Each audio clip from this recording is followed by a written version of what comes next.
In a small nail salon on a quiet afternoon, humiliation struck harder than anyone could imagine. A wealthy politician's wife leaned back in her chair, pressed her dirty foot against the shoulder of a young Latina worker, and spat out the words, "You immigrant girl, you were born only to serve people like us." The room froze. No one dared to speak. Isabella, only 25, stood there trembling with silent tears. What would you have done if you had been in that salon, watching it unfold right before your eyes? Would you have spoken up or stayed silent like the others? We invite you to walk through this story with us, to feel its weight, and to reflect on the value of kindness and justice. Tell us in the comments how this moment makes you feel, and may your day be filled with compassion and strength. The afternoon sun cast a pale golden light across the strip mall on the edge of town, its cracked pavement shimmering with heat while customers shuffled in and out of the small stores. Inside one narrow nail salon, the air smelled faintly of acetone and lavender lotion, the hum of nail drills blending with soft pop music from a dusty radio in the corner. Isabella sat at her station near the window, carefully filing the nails of a middle-aged woman, her head bowed in focus, her dark hair pulled back into a neat bun, her simple blouse and worn jeans marking the modest life she carried on her shoulders. At just 25 years old, Isabella was already older than her years, her brown eyes heavy with responsibility, for she worked here not for vanity or leisure, but to keep food on the table for her family. She had crossed borders with little more than courage, and though her English was still broken, her determination was unshaken. The doorbell chimed and the atmosphere shifted. A tall woman in her late 40s entered with the confidence of someone used to being obeyed, her silk dress clinging perfectly to her figure, her pearl necklace gleaming under the fluorescent lights. Her hair, perfectly curled and sprayed into place, framed a pale face painted with layers of expensive makeup, but her expression was one of disdain as her eyes swept the room. This was Eleanor Whitmore, the wife of a powerful local politician, a name everyone in town recognized, a woman who carried herself not as a customer, but as a queen entering her court. Other clients exchanged quiet looks, some lowering their eyes. The employees straightened nervously, whispering in Spanish under their breath. Isabella rose slightly, her hands trembling, and greeted her with the best English she could manage. From the start, Eleanor's voice cut like a blade. She complained about the temperature, about the chairs, about the scent of the salon, her words sharp and laced with contempt. She pointed at Isabella and sneered, muttering, "Immigrant girl," a phrase Isabella caught but did not fully grasp, though she understood enough from the tone to feel the sting. Isabella smiled weakly and gestured for her to sit, trying to hide the uncertainty in her eyes, her soft voice offering a welcome in broken sentences. Eleanor dropped her handbag onto the counter with a thud, as though claiming the space, and slipped off her expensive heels, revealing feet that were carelessly unwashed. The other women in the salon stiffened, their conversations fading into uneasy silence.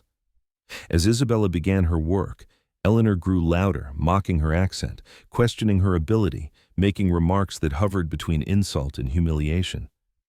Isabella kept her head down, her cheeks burning, pretending not to notice, but her hands moved more slowly, her body tense with shame. The room seemed to shrink as every word echoed off the tiled floor, making even the clients feel complicit in their silence. A young girl of about 12, sitting beside her mother, peeked up with wide eyes, whispering, "Mom, why is she being so mean?"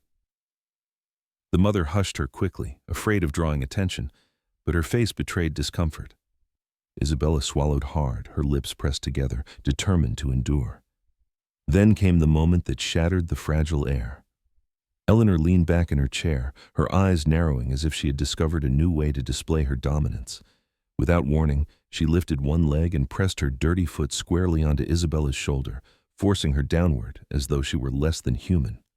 "You were born only to serve people like us," Eleanor declared, her voice ringing through the room with venomous satisfaction. Gasps rose from a few corners of the salon.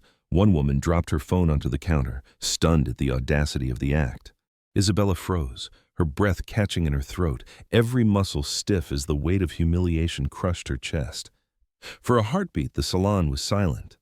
The only sound was the faint buzz of the nail drill abandoned on another table, its whirring a ghostly reminder of routine interrupted. Isabella's eyes blurred with tears, her vision swimming as she looked at the floor, her lips trembling, but no words came. She didn't have the English to respond, nor the courage to rise, for she knew too well the cost of defiance. Eleanor smirked, satisfied with her cruelty, and leaned back further, as though enjoying a performance staged for her amusement. The room filled with the heavy stench of fear, of complicity, of shame. A few customers shifted uneasily, their faces pale with discomfort. One manicurist in the back exchanged glances with another, whispering in Spanish, "This is too much." Yet no one moved. No one spoke. The power Eleanor wielded hung in the air like a choking smoke. She was untouchable, and everyone knew it. Still, among the crowd, two young women discreetly raised their phones, screens glowing as they captured the scene in shaky hands, their faces a mixture of fear and indignation. The thought of evidence flickered, fragile yet present, like a candle in the dark. Isabella's tears finally broke free, sliding down her cheeks, wetting the collar of her blouse. Her hands trembled, yet she clenched them tightly on her lap, refusing to push the foot away, refusing to create a scene that could cost her everything. Her shoulders shook, her body small beneath the crushing gesture, but she held herself upright as best she could, clinging to dignity even as it slipped from her grasp. The silence of the others cut deeper than Eleanor's words. It was the silence of a world that saw but chose not to act. To Isabella, it was the silence of exile, the sound of being alone. Eleanor eventually pulled her foot back, brushing it carelessly against Isabella's arm as though wiping off dust. She reached into her handbag for her phone, snapping a quick picture of her polished nails in progress, as if the act of degradation had never happened. Her laughter was cold, echoing in the sterile air of the salon. She murmured something under her breath, too quick for Isabella to understand, but the smirk that followed carried all the venom she needed to feel. Isabella bowed her head lower, the tears dripping onto her lap, her heart pounding with the weight of insult. The salon slowly resumed its rhythm, conversations restarting in hushed tones, the drills buzzing once more, yet the tension lingered like a shadow. The two women who had filmed exchanged nervous glances, unsure what to do with what they had captured. The mother with the young daughter pulled the child closer, whispering something soft to distract her, though her eyes betrayed guilt. Isabella wiped her cheeks with the back of her hand, forcing herself to steady her breathing, her body aching with humiliation. Though she had not raised her voice, though she had not fought back, the wound carved into her spirit felt irreversible. And in that silence, in that cruel moment, the chapter of her ordeal had only just begun. The echoes of humiliation still clung to Isabella long after the wealthy woman pulled her foot away. The salon had returned to its routine, yet the memory of that degrading moment weighed heavily on her chest, and as she cleaned her station that evening, her hands trembled with a quiet rage. She had endured insults before, endured the casual cruelty of strangers who saw only her accent and her brown skin, but never had she been forced so low. Never had she felt stripped of her dignity in such a public way. When the last customer left and the fluorescent lights buzzed overhead, Isabella made a decision that surprised even herself. She would not serve that woman again. She would not let herself be trampled without protest. The following morning, the air outside was thick with summer humidity, and Isabella walked into the salon with her shoulders straighter than usual, her heart pounding against her ribs. Eleanor Whitmore had returned, her presence as commanding and arrogant as before, her diamond rings flashing as she waved dismissively at the other manicurists. Isabella, her voice soft but unwavering, told her she could not continue the service. Her words, halting in English yet firm in meaning, carried the weight of someone who had found a small measure of courage. Eleanor's face darkened, her painted lips tightening, and for a brief second the room seemed to tilt on its axis. The silence of the other workers made the confrontation sharper, every eye watching with dread. Eleanor's outrage erupted like a storm. She stood abruptly, her silk dress swishing against the chair, and accused Isabella of disrespect, of daring to humiliate a woman of her standing. Customers shifted uncomfortably, whispering among themselves, unsure of what they had witnessed the day before, but keenly aware of the power Eleanor held. Her voice grew shrill as she threatened consequences, her manicured finger pointing toward Isabella as though casting a curse. Isabella remained silent, her cheeks flushed with both fear and defiance, her hands clasped tightly in front of her apron. It was a dangerous stance, but she could not bend again. Within days, the nightmare unfolded. A legal notice arrived at the salon, Eleanor's influence bending reality to her will. In her complaint, she claimed Isabella had attacked her, grabbing her arm, scratching her skin, behaving violently in front of horrified clients. The words were lies, yet on paper, with Eleanor's signature and the political weight of her husband behind them, they carried the sting of truth. Isabella could barely read the document, her limited English struggling to grasp the legal phrases, but she understood enough to know that her life was about to unravel. The other employees whispered nervously, some shaking their heads in pity, others avoiding her altogether, afraid of being caught in the blast of Eleanor's wrath. The local press seized on the story with cruel efficiency. Headlines screamed about a nail salon worker assaulting a respected politician's wife, painting Isabella as a dangerous immigrant with a volatile temper. Reporters lingered outside the shop, cameras ready, snapping pictures of her small figure as she slipped inside, her eyes lowered to the ground.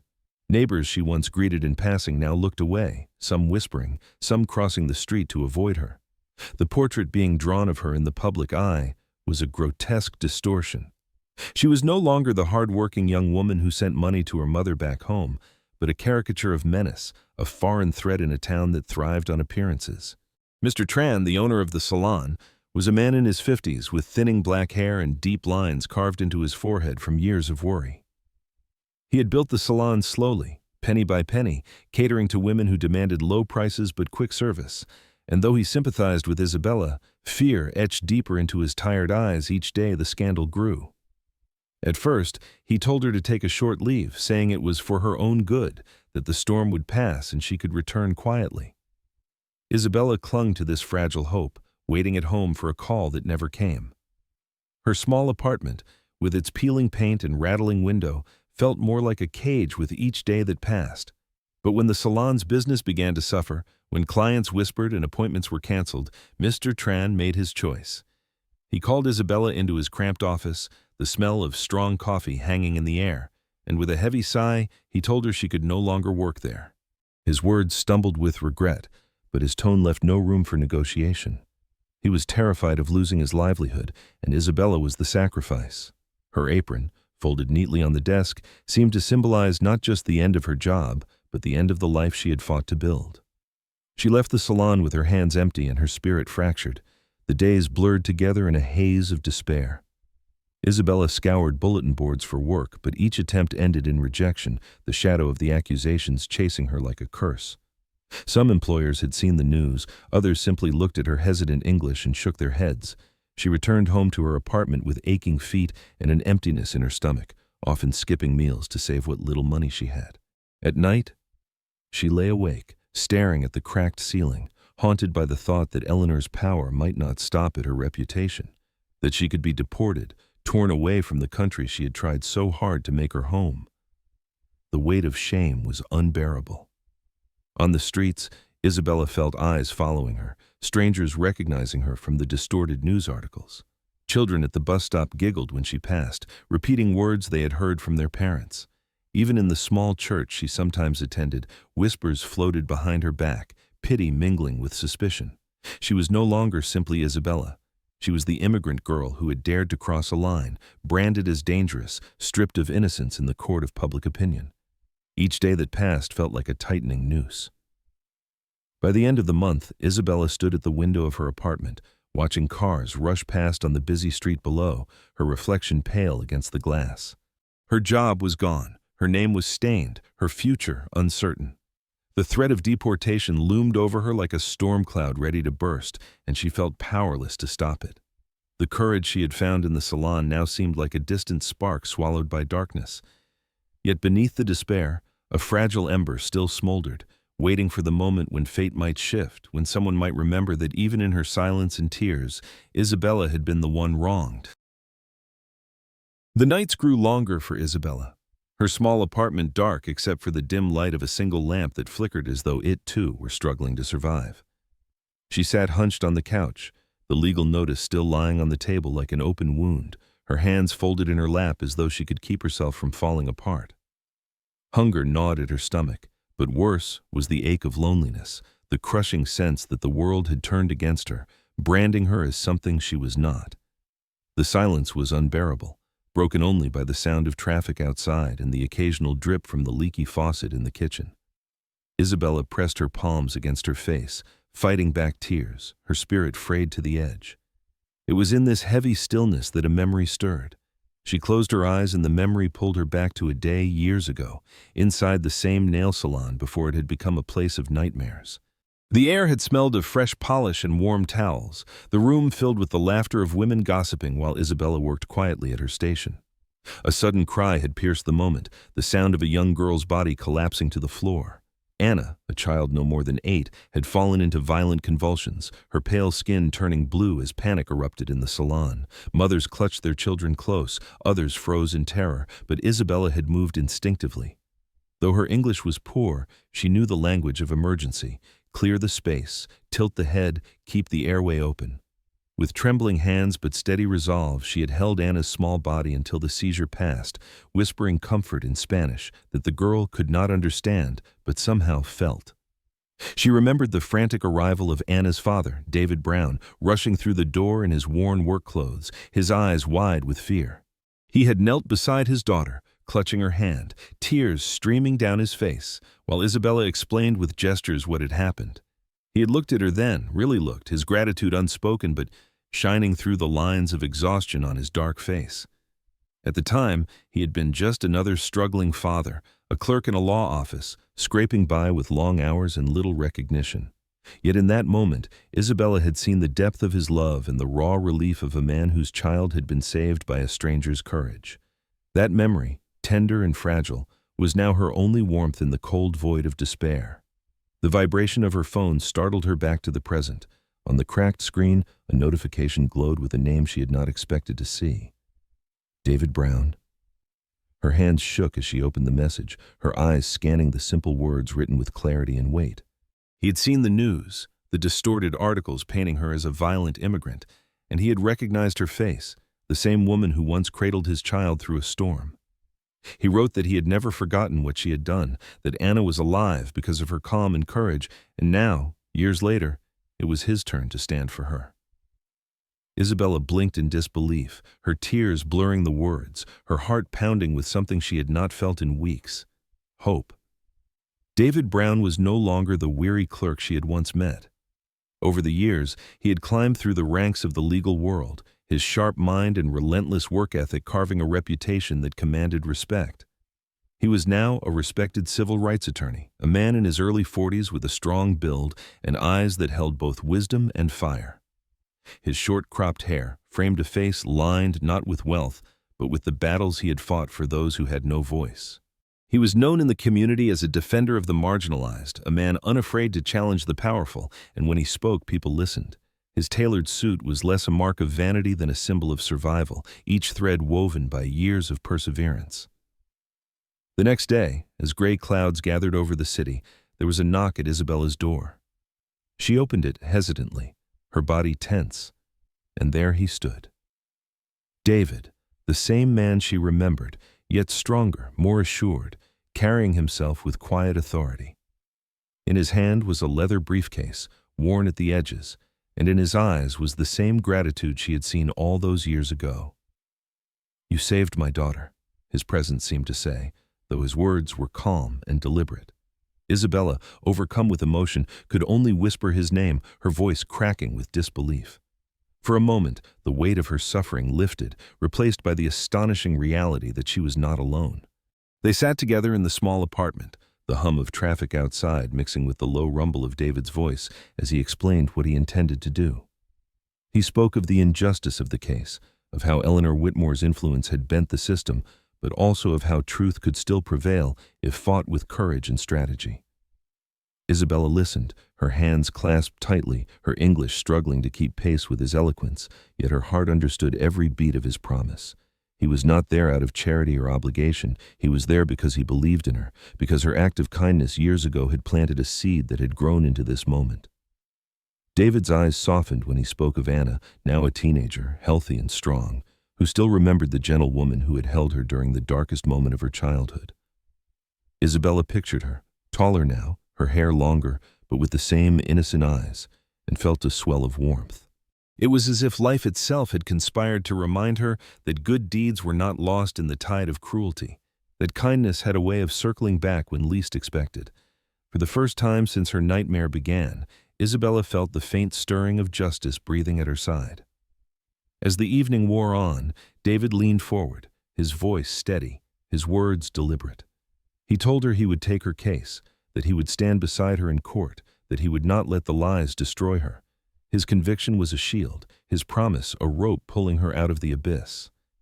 Isabella's tears fell freely now, not of despair but of relief, her chest rising with breaths that no longer felt like drowning. She nodded, unable to speak, her gratitude too vast for words. David met her gaze and held it, his eyes saying what his words could not. "You once saved my family, and now it is my turn to save yours."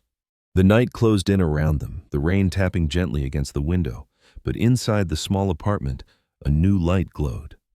Isabella felt the heaviness of her shame begin to loosen, replaced by the fragile strength of solidarity. She was still unemployed, still accused, still branded in the public eye, but she was no longer abandoned. With David by her side, there was a chance, a path forward, a promise from the past that had returned to anchor her in hope. And as she watched him rise to leave, his figure tall and resolute against the dim hallway light, Isabella understood that the story of her suffering had just shifted into the story of her fight for justice. The courthouse stood tall against the pale morning sky, its stone columns bathed in a muted light that seemed to echo the tension gathering inside. Reporters lined the steps, their cameras flashing as people streamed toward the doors, eager to witness a trial that had already divided the town. Isabella walked slowly beside David, her head bowed, her modest dress pressed neatly despite the wrinkles of sleepless nights. Inside her chest, her heart hammered, the weight of humiliation and fear pressing heavily, but the steady presence of David at her side gave her a fragile anchor. The whispers followed her down the marble corridor, strangers staring as though she were already guilty, yet David's calm stride cut through the noise, his leather briefcase swinging like a weapon of truth. The courtroom itself buzzed with restless energy. On one side, Eleanor Whitmore sat elegantly dressed in a navy suit, her pearl necklace gleaming, her face carefully painted into an image of composure. Her husband, Senator Whitmore, sat behind her, his silver hair immaculate, his cold gaze fixed forward, radiating the power of a man accustomed to controlling outcomes. Around them, their legal team whispered and shuffled stacks of papers, prepared to crush Isabella beneath their influence. On the other side sat Isabella, small and pale under the harsh lights, her hands folded tightly in her lap. David stood beside her, tall and steady, his dark eyes scanning the room with quiet intensity, his very presence a reminder that this was not a fight she would face alone. From the outset, the prosecution painted Isabella as volatile, their voices sharp as they called forth witnesses who claimed to have seen her lash out. A middle-aged woman swore Isabella had raised her voice. Another insisted she had seen her shove Eleanor, while yet another nodded along as though repeating lines rehearsed in advance. Their stories flowed seamlessly, too seamlessly, and yet the jury leaned forward, their pens scratching on paper as if taking every word as fact. The local press scribbled frantically, the headlines already forming in their minds. Immigrant worker turns violent in Salon incident. Isabella sat frozen, her lips pressed tightly together, unable to defend herself against a wall of leads spoken in polished English. But David was not shaken. When it came time for his turn, he rose with measured calm, his voice resonant, carrying the weight of conviction. He called for the first piece of evidence, a recording from the Salon security camera. The screen flickered to life, grainy but clear enough to show the scene. Eleanor leaning back in her chair, pressing her dirty foot against Isabella's shoulder, her mouth moving as she spat words that echoed across the courtroom when replayed. A collective gasp rose from the gallery, the jurors shifting in their seats, while Isabella's eyes welled with tears at seeing the humiliation laid bare before all. Eleanor's attorneys objected immediately, claiming the video had been doctored, their voices rising with rehearsed outrage. But the image was already seared into every mind present. David did not stop there. With a glance toward the doors, he called for a witness no one expected. A man in his late 30s stepped hesitantly to the stand. Thomas Gray, Eleanor's longtime personal assistant, his plain suit hanging loosely on his tall frame, his face pale with nerves. His hands trembled as he raised them for the oath, but when he began to speak, his voice carried a raw honesty that silenced the room. He confessed that he had witnessed Eleanor slipping an envelope of cash to a police officer, a bribe meant to ensure Isabella would be charged regardless of evidence. Murmurs spread like wildfire through the courtroom, the jury leaning forward, the reporter's pen scratching furiously. Eleanor's face stiffened, her knuckles white against the polished wood of the table. The tension deepened as David called his next witness. The door opened, and a young girl stepped forward. Anna, no longer the fragile child of years past, but a teenager of 15 with long braided hair and eyes that shone with determination. She walked with hesitant steps, her school uniform neatly pressed, her face pale but resolute. As she took the stand, her voice quivered but grew stronger with each word, recounting the day Isabella had saved her life. She spoke of collapsing in the salon, of waking to see Isabella's gentle face above her, of the comfort she had felt in those hands. Turning to the jury, she said with quiet conviction that a woman who had once saved a stranger's child could never be the monster painted by the prosecution. Her words hung in the air like a bell of truth. Tears pricked Isabella's eyes as she watched Anna, the memory flooding back in vivid detail, the fragile girl she had once cradled now standing tall in her defense. The gallery stirred with emotion, the jurors exchanging glances, their expressions softening. Yet David pressed forward, refusing to let the momentum wane. He called forth more witnesses, former clients of Isabella, women from the community who rose one by one to testify. They spoke of her kindness, her patience, her gentle hands, her quiet smile, even under stress. Their testimonies wove together a portrait of a woman far removed from the caricature drawn by Eleanor's lies. The sheer weight of their voices bent the scales, tilting them steadily back toward justice. By now, Eleanor's composure was crumbling. Her lips tightened, her eyes darted nervously, her fingers tapped restlessly against the table. When David pressed her on the stand, asking pointed questions about her conduct in the salon, her temper broke. She snapped, her voice rising in fury, and in that moment, she spat out words she could not take back. Vile, racist slurs that cut through the air like a whip.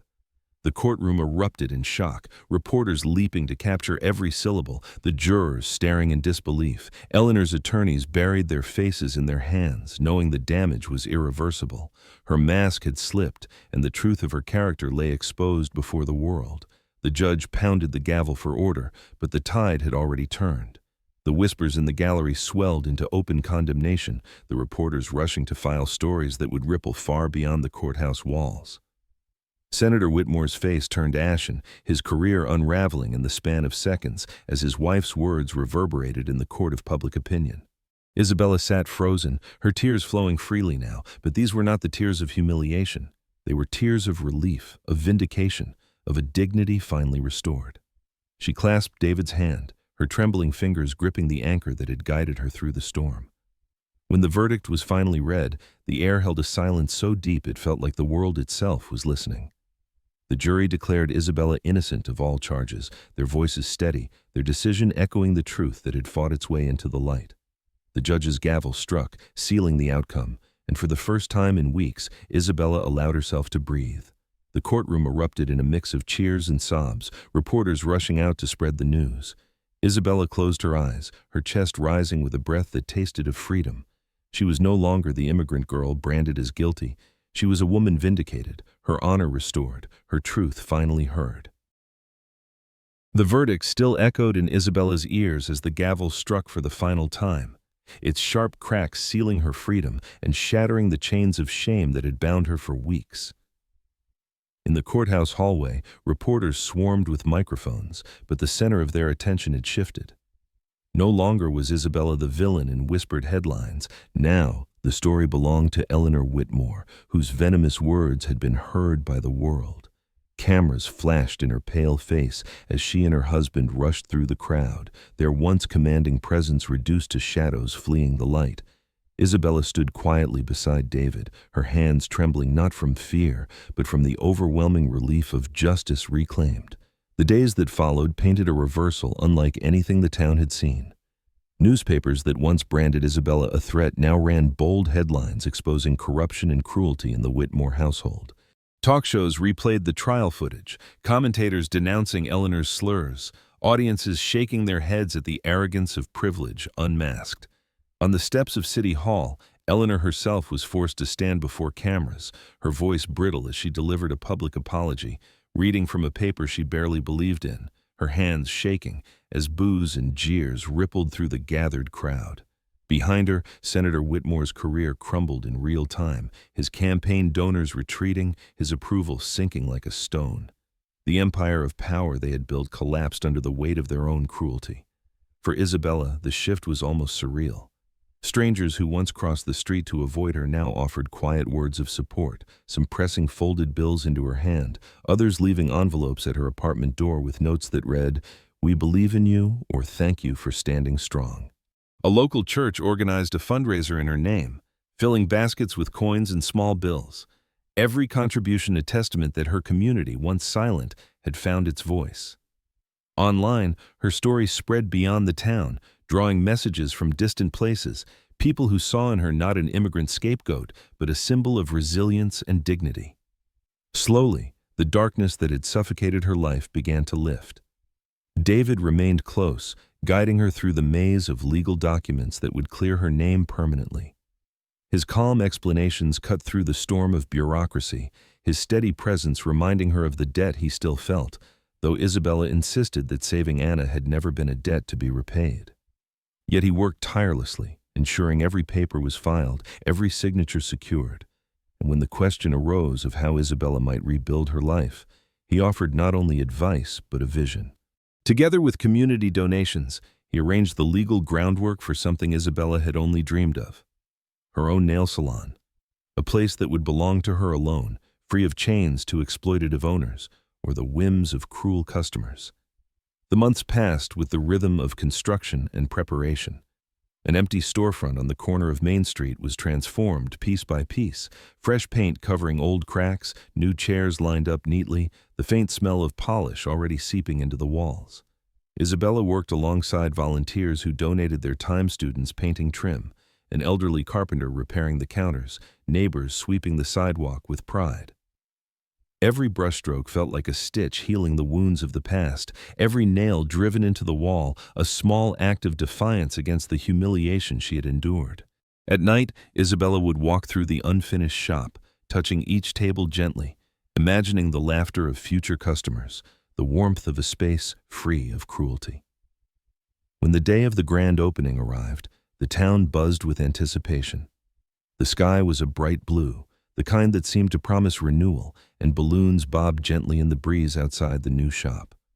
The sign above the door gleamed with fresh paint, the words Isabella had chosen etched in bold letters. "Kindness never dies. Long yun I kumbaujo mutti." As she stood at the doorway in a simple white dress, her dark hair loose around her shoulders, Isabella felt the swell of tear once more. But these were not tears of shame or fear. These were tears of triumph, of gratitude, of a woman who had survived the storm and stepped into the sun. The crowd gathered, neighbors and strangers alike, their applause rising as Isabella cut the ribbon with a trembling hand. Cameras clicked, children clapped, and the sound of celebration filled the street. Inside, the air smelled of fresh flowers sent by well-wishers, bouquets of lilies and roses lining the counters like tributes to resilience. Isabella greeted each person with a smile that glowed brighter than any polish, her eyes shining with a dignity that could no longer be taken from her. This was not just a business, it was a sanctuary, a testament that kindness had indeed survived. As the day unfolded, a familiar figure appeared at the edge of the crowd. David walked forward, his tall frame steady, his smile warm. And at his side was Anna, no longer the frail child who had collapsed years ago, but a vibrant teenager, her long hair tied back, her eyes filled with life. She carried herself with the grace of someone who had faced hardship young and survived, her hand clutching a small bouquet of daisies wrapped in brown paper. Isabella's breath caught as they approached, her heart swelling at the sight of the girl she had once held in her trembling arms. Anna stepped up to her, her cheeks flushed with excitement, and without hesitation, she took Isabella's hand in her own. "You saved me once," she said softly, her voice carrying both gratitude and joy. "And now you have a new home." Her words were simple, Yet they pierced deep into Isabella's heart, erasing the last traces of the scars left by humiliation. Tears welled in Isabella's eyes as she embraced Anna gently, the crowd watching with quiet reverence at the circle of kindness completed. The sun dipped lower, casting golden light across the storefront as Isabella stood surrounded by friends, neighbors, and supporters who had come together to lift her from despair. The laughter of children drifted through the air, the chatter of customers filled the shop, and the sign above glowed softly in the fading day. Isabella looked around and felt the truth in every fiber of her being. That goodness, no matter how buried, never perishes. The promise from the past had been fulfilled, and in its place a future of dignity and compassion had been born. Her story, once written in tears and silence, now ended in hope, and in the quiet certainty that kindness, indeed, never dies. This story reminds us that even in a world weighed down by prejudice and injustice, the strength of compassion can break through the darkest barriers. Isabella's journey shows that silent sacrifices and quiet acts of kindness are never forgotten, and that dignity can rise even from humiliation when people choose to stand together. It is a call to see beyond appearances, to recognize the worth in every soul, and to believe that goodness will always return in unexpected ways. If this story has touched your heart, share it with someone who needs hope, and let us know in the comments what you are thinking right now. Do not forget to subscribe to the channel so we can continue bringing you stories of courage and humanity. May God bless you and your loved ones with peace, kindness, and strength.